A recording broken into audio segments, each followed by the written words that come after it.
Assalamualaikum warahmatullahi wabarakatuh. Perkenalkan, nama saya Aywa Diningsih.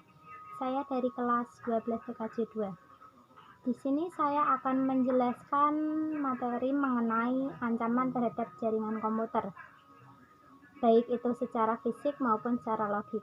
Pertama-tama saya akan membahas apa yang dimaksud dengan keamanan jaringan. Jadi keamanan jaringan sendiri adalah bentuk pencegahan atau deteksi pada hal yang bersifat gangguan dan akses tak seharusnya pada sistem jaringan komputer itu sendiri.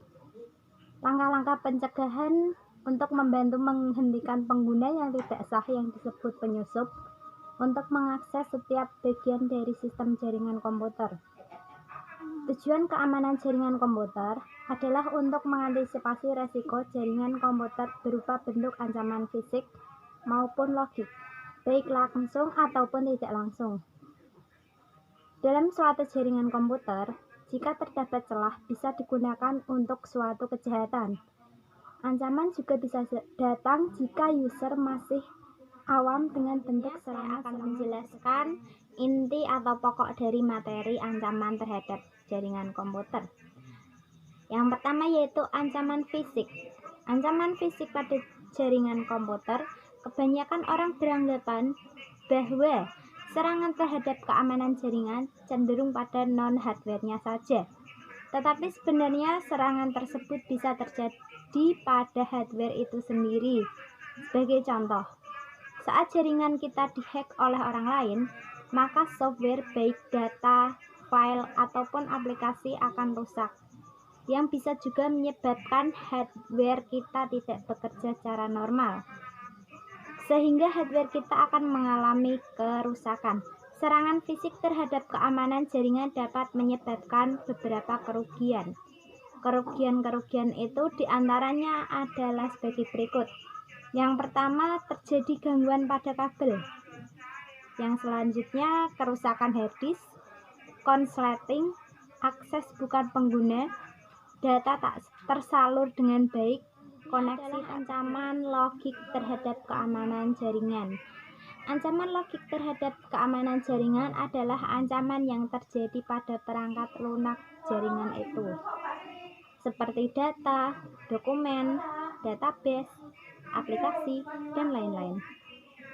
Ancaman logik ini yang paling rawan terjadi, sehingga kita harus lebih memperhatikan security dalam jaringan kita. Contoh, DOS attack atau denial of service attack.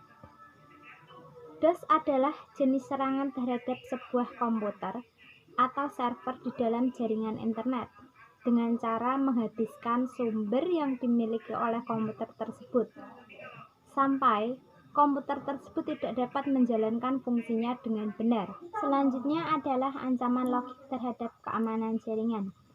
Ancaman logik terhadap keamanan jaringan adalah ancaman yang terjadi pada perangkat lunak jaringan itu sendiri, seperti data, dokumen, database, aplikasi, dan lain-lain. Ancaman logik ini yang paling rawan terjadi, sehingga kita harus lebih memperhatikan lagi security dalam jaringan kita. Contoh ancaman logik diantaranya yaitu DOS attack atau denial of service attack. Yang kedua yaitu DDoS atau distributed denial of service. Selanjutnya adalah ancaman logik terhadap keamanan jaringan. Ancaman logik terhadap keamanan jaringan adalah ancaman yang terjadi pada perangkat lunak jaringan, seperti data, dokumen, database, aplikasi, dan lain-lain. Ancaman logik ini yang paling rawan terjadi, sehingga kita harus lebih memperhatikan lagi security dalam jaringan kita. Contoh ancaman logik diantaranya yaitu DOS attack atau denial of service attack. DOS adalah jenis serangan terhadap sebuah komputer atau server di dalam jaringan internet dengan cara menghabiskan sumber. Yang kedua yaitu DDoS atau distributed denial of service. DDoS adalah salah satu jenis serangan denial of service attack yang menggunakan banyak host penyerang, baik itu menggunakan komputer yang didedikasikan untuk melakukan penyerangan atau komputer yang dipaksa menjadi zombie. Yang ketiga yaitu SQL injection. SQL injection adalah jenis aksi hacking pada keamanan komputer di mana seorang penyerang bisa mendapatkan akses ke basis di dalam sistem. Selanjutnya yaitu traffic flooding.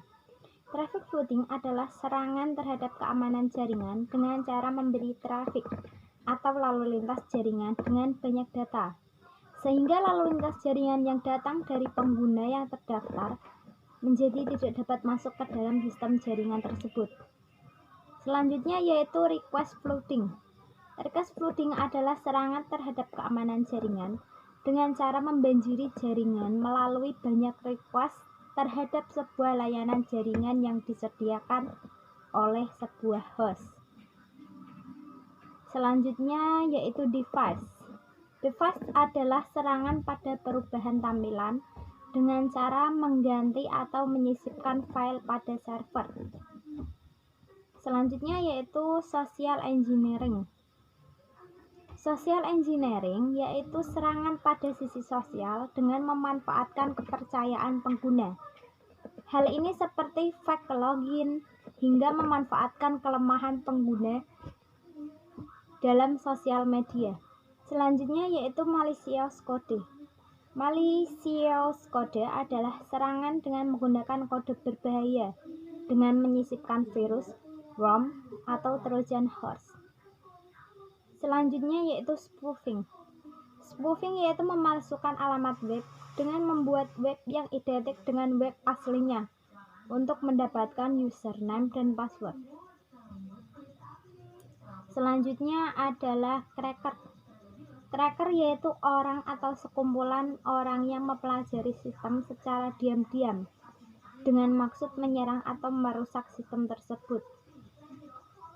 Selanjutnya yaitu port scanning. Port scanning yaitu mencoba-coba mencari tahu port atau layanan yang tersedia di server. Selanjutnya yaitu packet sniffer. Packet sniffer adalah serangan dengan menangkap paket yang lewat dalam sebuah jaringan. Dan yang terakhir yaitu phishing. Phishing adalah suatu metode untuk melakukan penipuan dengan mengelabui target dengan maksud untuk mencuri akun target. Istilah phishing ini berasal dari kata phishing yang artinya memancing korban untuk terperangkap ke jebakannya. Phishing bisa dikatakan mencuri informasi penting dengan mengambil alih akun korban untuk maksud tertentu. Cukup sekian yang bisa saya jelaskan mengenai materi terhadap ancaman jaringan komputer. Jika ada salah kata mohon dimaafkan. Wabillahi taufiq wal hidayah. Wassalamualaikum warahmatullahi wabarakatuh.